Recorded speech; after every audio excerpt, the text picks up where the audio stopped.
இப்போ home loan எடுத்தவங்கலாம் என்ன செய்யணும் அப்படின்னு பார்த்தீங்கன்னா, உங்களோட பேங்க்குகிட்ட போய் உங்களுக்கு 2 ஆப்ஷன்ஸ் இருக்கும். என்ன அப்படின்னு கேட்டிங்கன்னா, உங்களோட இன்ட்ரெஸ்ட் ரேட் கம்மியானதுக்கு ஏத்த மாரி உங்களோட இஎம்ஐ அமௌண்ட்டும் கம்மி பண்ணிக்கிறது. இல்ல செகண்ட் ஆப்ஷன் என்னன்னு கேட்டிங்க அப்படின்னா, என்னோட இஎம்ஐ அமௌண்ட் அப்படியே இருக்கட்டும். நான் வந்துட்டு எப்பயும் பே பண்ணுற அமௌண்ட்ட பே பண்ணிட்டே இருக்கேன். ஆனா வந்துட்டு என்னோட டென்யூர கம்மி பண்ணிக்கிறேன் அப்படிங்கிற 2 ஆப்ஷன்ஸ் குடுக்கும். இதுக்கு உங்களுக்கு ரியல் லைஃப் எக்ஸாம்பிள்ஸோட சொல்றேன். இந்த 2 ஆப்ஷன்லயும் நீங்க உங்களோட அமௌண்ட் எவ்வளவு சேவ் ஆகுங்கிறத பார்த்துக்கிட்டு, அதுக்கேத்த மாரி நீங்க உங்கள பேங்க்ல அப்ரோச் பண்ணி உங்களோட ரேட்ட வந்துட்டு இஎம்ஐ கம்மி பண்ணணுமா, இல்ல டென்யூர் கம்மி பண்ணலான்னு நீங்க முடிவு பண்ணிக்கலாம். இப்போ ஒருவேளை இதில நீங்க 2வது ஆப்ஷன சூஸ் பண்றீங்க அப்படின்னா, இஎம்ஐ தொகைய குறைக்காம, கடன் செலுத்தும் காலத்த நம்ம குறைச்சிக்கும்போது, நம்மளோட கடன் தொகை ரூ. 1,00,00,000. நம்மளோட இன்ட்ரெஸ்ட் ரேட் பார்த்தீங்கன்னா 7.5%.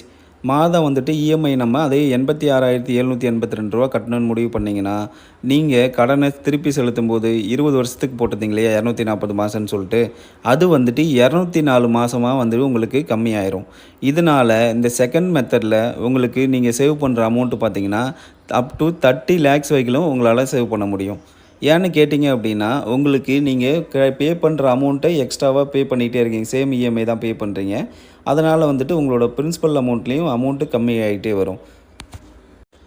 இந்த மெத்தட்ல நம்ம 20 வருஷம் லோன் பே பண்ணாம, நம்ம ஒரு 17 வருஷத்திலேயே நம்மளோட லோன சீக்கிரமாவே முடிச்சிட முடியும். நம்மளோட இன்ட்ரெஸ்ட்லயும் பார்த்தீங்கன்னா, பெரிய சேவிங்ஸ் உங்களுக்கு கிடைக்கும். இப்போ நீங்க முடிவு பண்ணிக்கோங்க. இப்போ நம்ம கடன் வாங்கி நம்ம இஎம்ஐய கம்மி பண்ணோம் அப்படின்னா, மாதந்தோறும் நமக்கு ஒரு சேமிப்பு கிடைக்கும். அதே வந்து இஎம்ஐ தொகையை கம்மி பண்ணாம, நம்ம கடன் கட்டுற காலத்த கம்மி பண்ணோம் அப்படின்னா, அது உங்களுக்கு மிகப்பெரிய ஒரு சேவிங்ஸ குடுக்குறதுங்கிறது உண்ம. இந்த வீடியோ உங்களுக்கு ரொம்பவே யூஸ்ஃபுல்லா இருந்திருக்குன்னு நினைக்கிறேன். இந்த மாரி பர்சனல் ஃபைனான்ஸ் டிப்ஸ்க்கு நம்மளோட சேனலை சப்ஸ்கிரைப் பண்ணிக்கோங்க. அப்படியே இந்த வீடியோ பிடிச்சிருந்தா வீடியோவுக்கு ஒரு லைக்கை தட்டி விடுங்க.